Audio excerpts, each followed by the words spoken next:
Have you not played Genshin Impact in a couple years? Were you discouraged by annoying systems and feeling like the game didn't value your time? This video is aimed at people who are thinking of returning to the game after a long break, or those that don't really read patch notes and want to find out what cool quality of life features have been added to the game over the years. Now, this is my first attempt at making and editing a video, so I apologise in advance for its rough edges while I learn.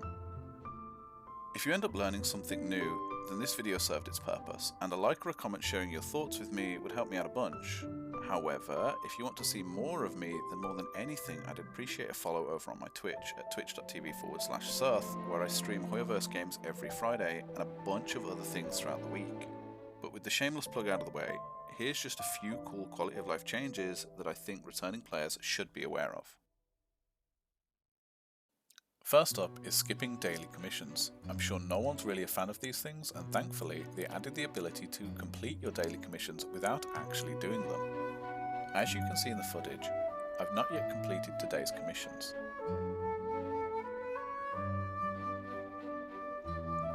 In this menu here we can see the 4 nodes underneath the daily commissions and long-term encounter points. To earn these points you just need to do world quests, Archon quests, events, etc. To spend these points, you need to spend resin. By spending 30 resin, you will complete 1 node, which is equal to 1 daily commission. So spending 120 resin will complete 4 nodes. So we're just going to simply turn our resin into condensed resin, and this will allow us to claim our 4 nodes.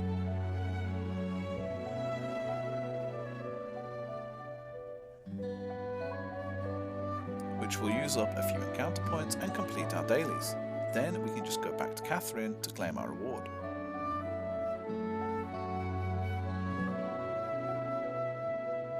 This makes things much more efficient and is a welcome change.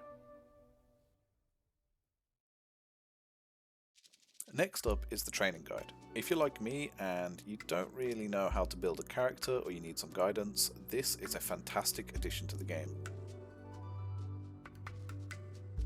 It shows you what weapons, artifacts, and other things to focus on when building a character. I'm going to be honest, I'm not very smart, and I would usually look up guides on how to build a character or what weapons or teams best suited them, so being able to do this in-game is a really nice addition. Going into artifacts, you can see what the game recommends for their substats and their actual artifact pieces. This information is taken from what the community are generally using, so for brand new characters like Shallonen here, it's not really going to show us anything, but if we go to a character that's been out for a while, it will tell us what substats and artifact sets are generally being used. Again, this is a really great help for people like me who don't really know what they're doing. Sticking with the upgrade focus, the next one is a really cool feature that allows us to find all of the craftable items that we need for a specific character all in one place very quickly and very simply. We simply go over to the crafting bench, click filter, and right here we can select a character that we want to focus on upgrading.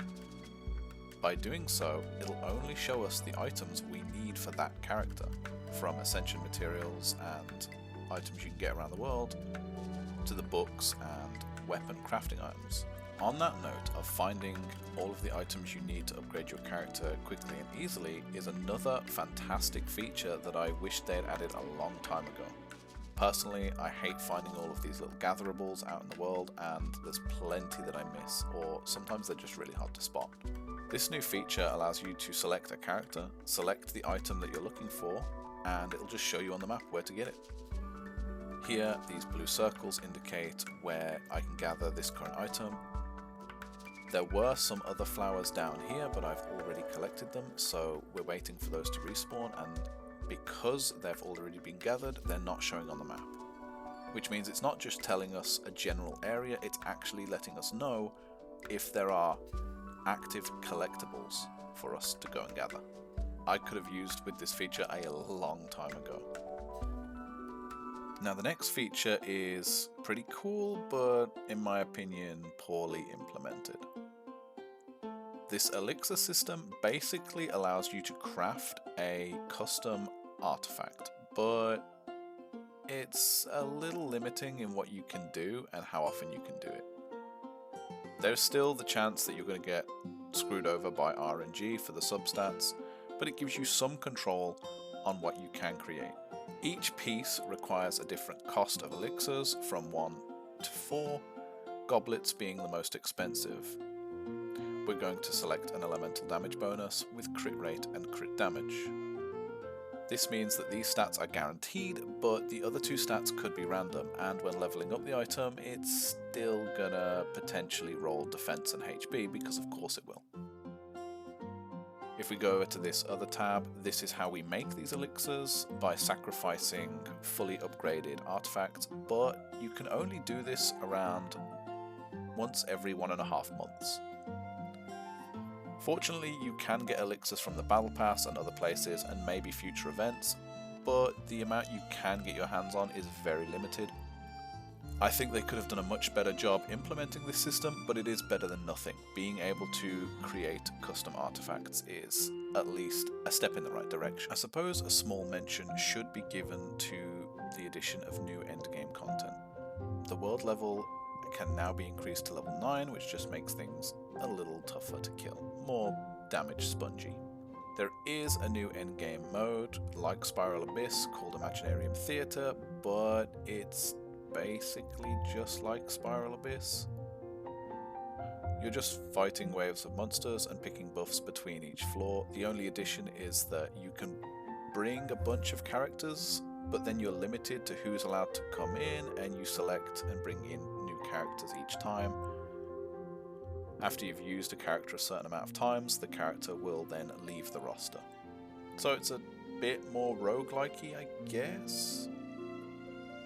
But if you're used to Spiral Abyss, this is very similar, and probably a little easier. While you do get a bunch of primos from this, you also get some unique animations for your characters. Not many are available just yet, but they are slowly rolling extras out each time. I don't really know if I'd say this is a good or bad addition. It certainly doesn't really provide anything, but if you like this kind of thing, then that's good, I guess. I'll take free Primo Gems whenever I can get them, honestly, so I'm not going to complain about additional endgame modes. Finally, the last thing I want to talk about isn't really anything to do with quality of life, but it is something I know some people had an issue with when first playing Genshin all those years ago, and that was world traversal. After playing games like Wuthering Waves, where you can just run up walls, it does feel a little slow coming back to Genshin with the stamina system and having to slowly climb up everything or create ice bridges.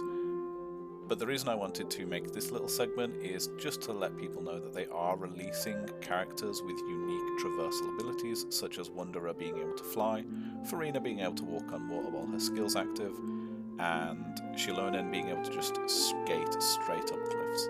They're adding some really cool traversal abilities with new characters, and I'm quite excited to see what else they add.